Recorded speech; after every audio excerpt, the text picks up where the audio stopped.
Assemble will hear an address by His Excellency Mohammed Shehbaz Sharif, Prime Minister of the Islamic Republic of Pakistan.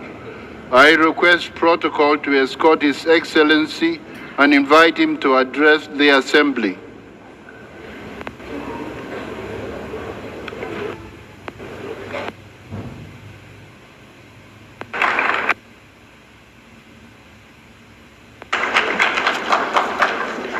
Bismillahirrahmanirrahim.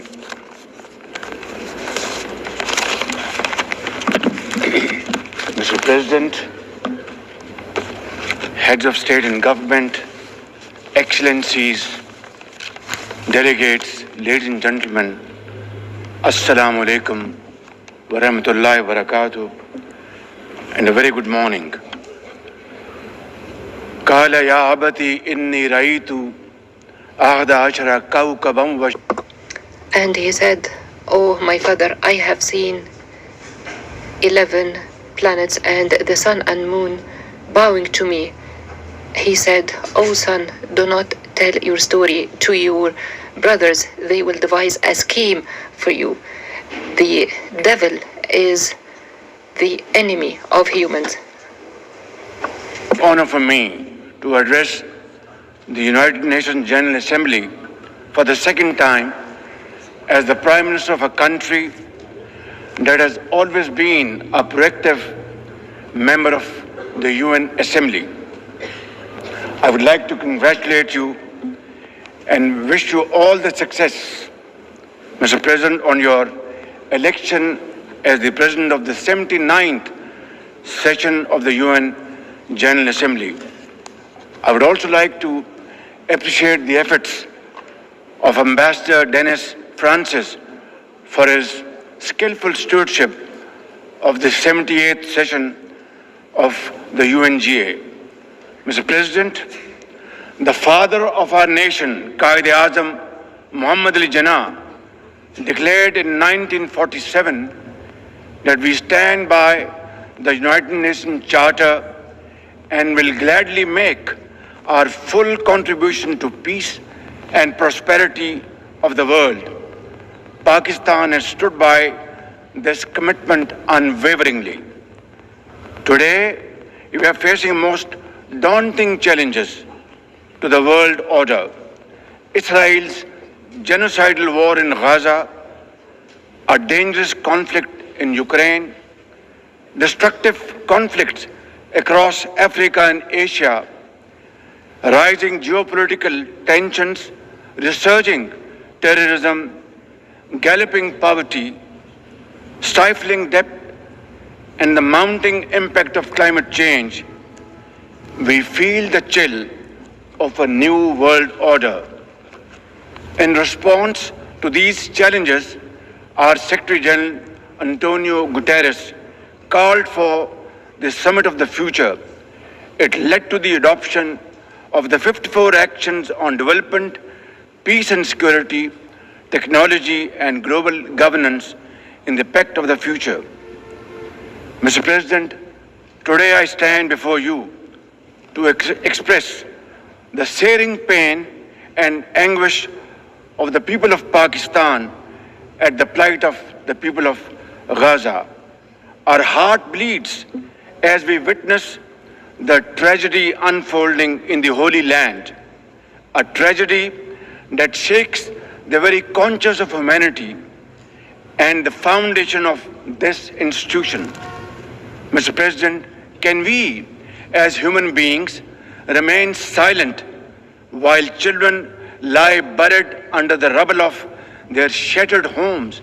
Can we turn a blind eye to mothers cradling the lifeless bodies of the children? This is not just a conflict, this is systematic slaughter of innocent people of Palestine.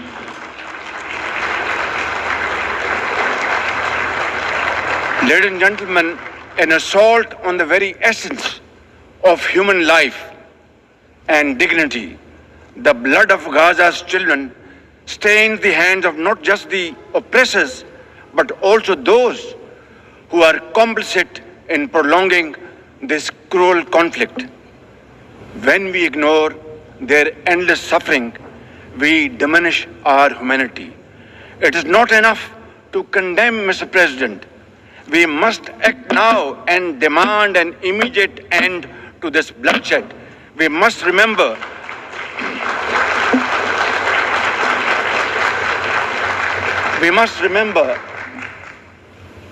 that the blood and sacrifice of the innocent Palestinians will never go waste. We must worry about their plight and difficulties and stand by them. We must work for a durable peace through the two-state nation. We must seek a viable, secure, contiguous and sovereign state of Palestine based on the pre-1967 borders with Al-Quds al-Sharif as its eternal capital, and to advance the goals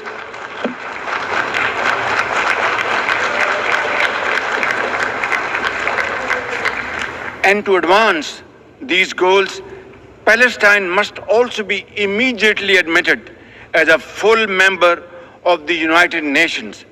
Mr. President, in a span of a few days, Israel's unrelenting bombing of Lebanon has killed over 500 people, including women and even small children. The failure to implement UN resolutions has emboldened Israel. It threatened to drag the entire Middle East into a war whose consequences could be very grave and beyond imagination. Similarly, like the people of Palestine, the people of Jammu and Kashmir too have struggled for a century for their freedom and right to self-determination. Instead of moving towards peace, India has resiled from its commitments to implement the Security Council resolutions on Jammu and Kashmir. These resolutions mandate a plebiscite to enable the people of Jammu and Kashmir to exercise their fundamental right to self-determination. Ladies and gentlemen, since the 5th of August 2019, India has initiated unilateral illegal steps to impose what its leaders ominously call a final solution for Jammu and Kashmir. Day in and day out, 900,000 Indian troops terrorized the people of occupied Jammu and Kashmir with draconian measures including prolonged curfews, extrajudicial killings, and the abduction of thousands of young Kashmiris. At the same time, in a classic settler colonial project, India is seizing Kashmiri lands and properties and settling outsiders into occupied Jammu and Kashmir in their nefarious design to transform the Muslim majority into a minority. This hackneyed tactic is employed by all occupying powers, but it has always failed in Jammu and Kashmir too. It shall fail by the grace of God. Ladies and gentlemen,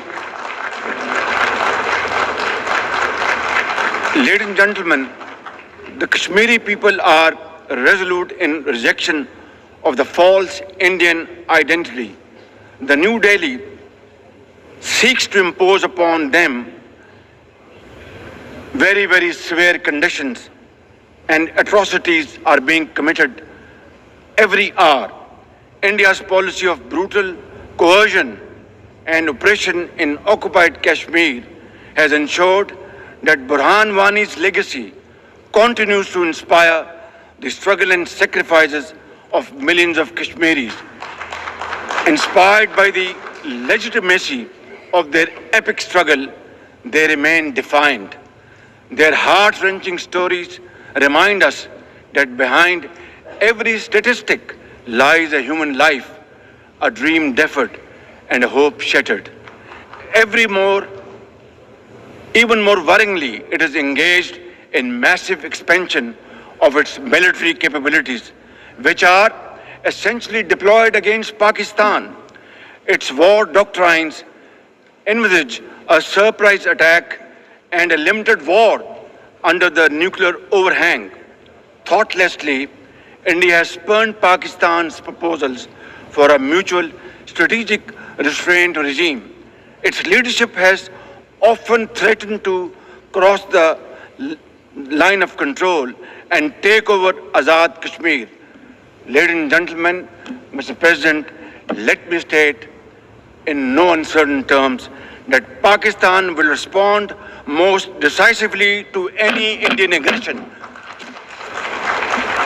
Therefore, to secure durable peace, India must reverse the unilateral and illegal measures it has taken since 5th of August 2019 and enter into a dialogue for a peaceful resolution of the Jammu and Kashmir dispute in accordance with the UN security resolutions and the wishes of the Kashmiri people. Mr. President, remember, illegal occupation creates a fresh hell every day in the killing fields of Palestine and in the pristine valleys of occupied Jammu and Kashmir.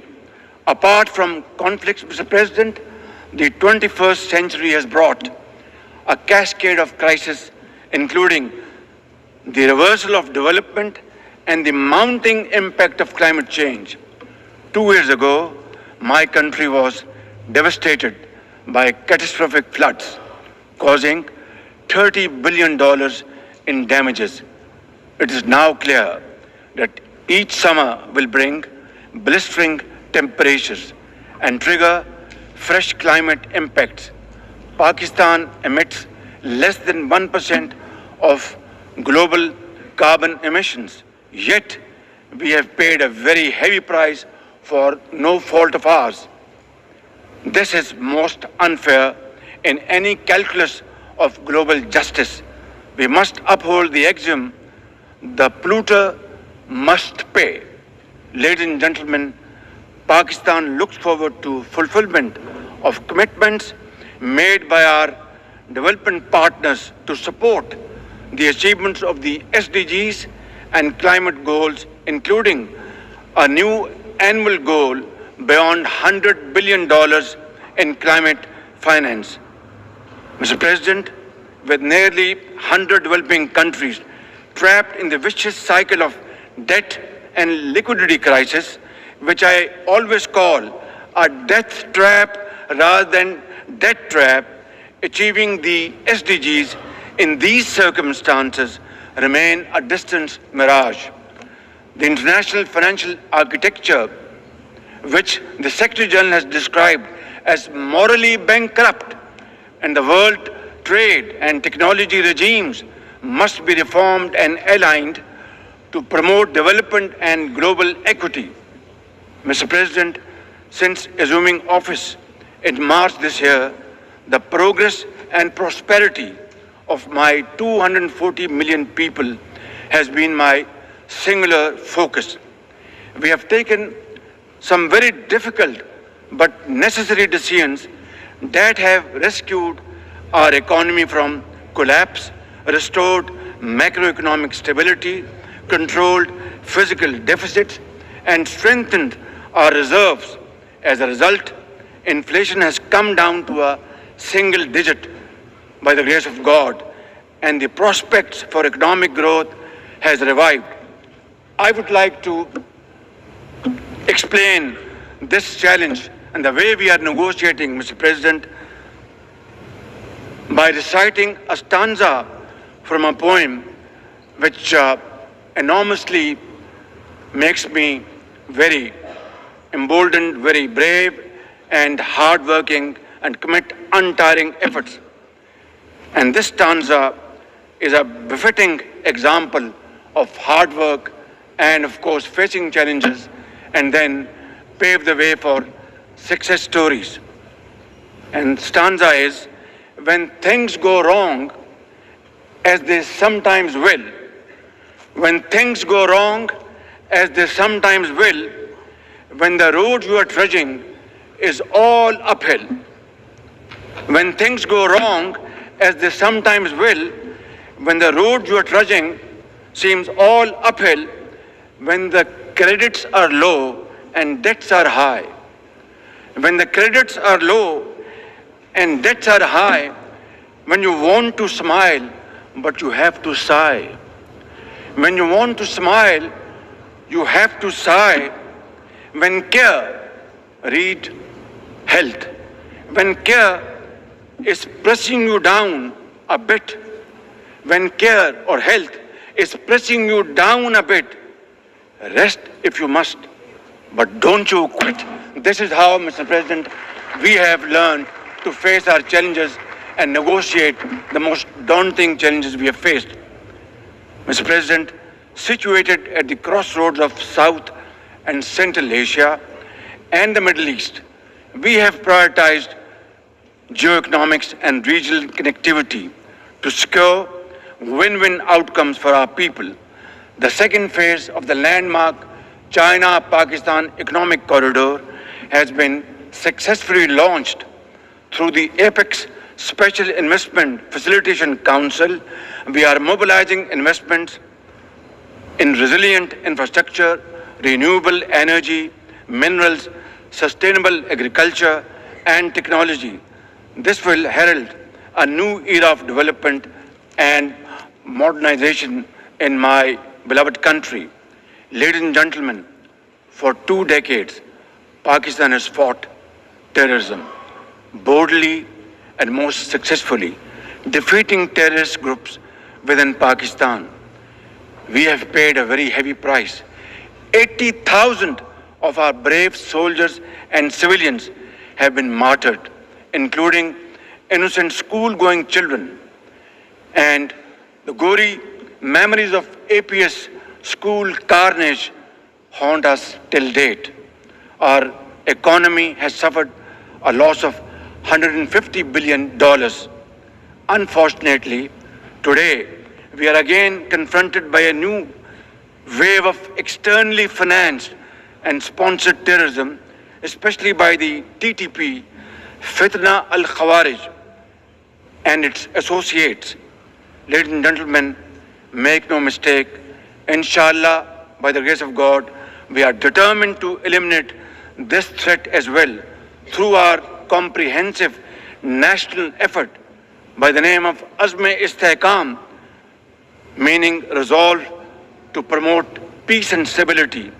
And we will work collectively with the international community to combat all forms of terrorism and reform the global counter-terrorism architecture.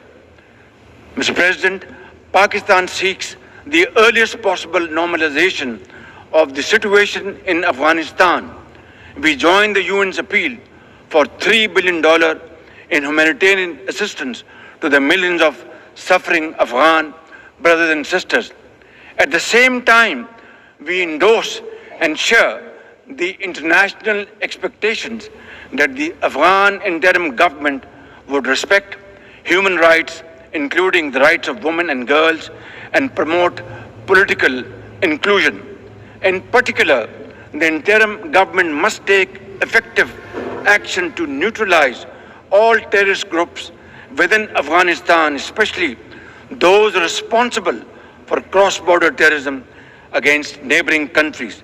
These include ISIL-K, Daesh, the Al-Qaeda associated TTP, Fitna al-Khawarij, Majid Brigade, the BLA, and other terrorist groups which unfortunately are seen on Afghan territory.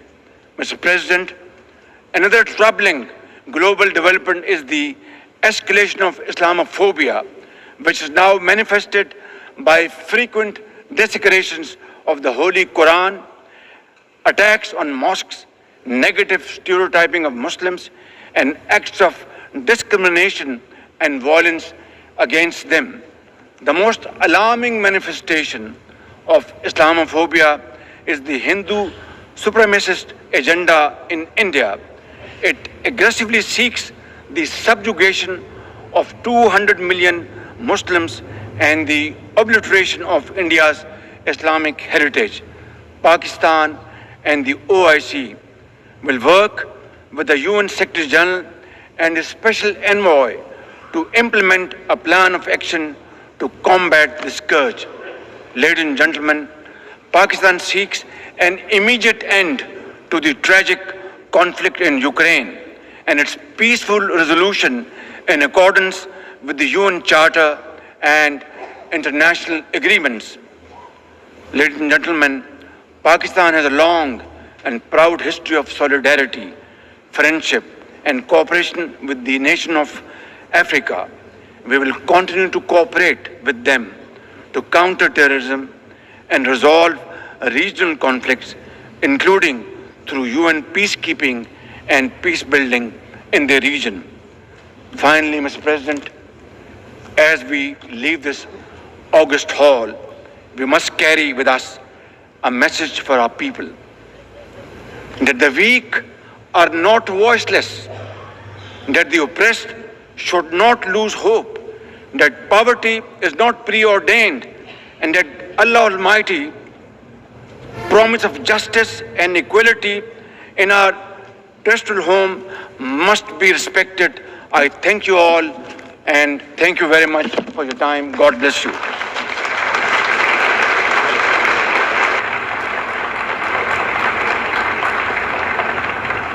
On behalf of the Assembly, I wish to thank the Prime Minister of the Islamic Republic of Pakistan.